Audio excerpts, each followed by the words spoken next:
আমি বাড়ি নাই আর এই সুযোগে পেয়ারা কিনে খাইছি।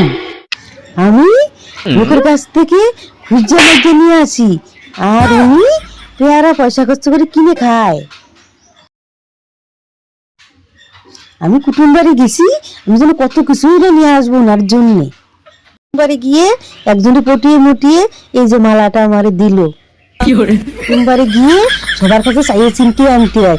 এই যে এক শাশুড়ে পটে মোটে এই যে বাঁধাকপি নিয়ে এসছে আর উনি পেয়ারা কিনে কিনে খাইছুন। বৌমা বৌমা এদিকে বেরিয়ে আসুন, এদিকে বেরিয়ে আসুন, আপনি সাথে বোঝার পর আছে, আপনি পেয়ারা কিনে কিনে খাইছুন। এটার টাকা শ্রাদ্ধ করা, হ্যাঁ টাকা শ্রাদ্ধ করা। কি আছে, বাড়িতে এসে আরম্ভ করে দিয়েছেন? আমি বাড়ি নেই আর আপনি পয়সাগুলো পাইয়ে পেয়ারা কিনে কিনে খাইছুন। এটা আমি খেয়েছি নাকি? তাই ওই পাশের বাড়ি সোনার মা সোনাকে নিয়ে এসেছিল, ওই মনি খেয়ে এখানে ফেলে থয়ে গেছে। আপনি যা কিপটে, আমি কিনে খাই আর আপনি আমাকে বাড়ি থেকে বার করে দেন।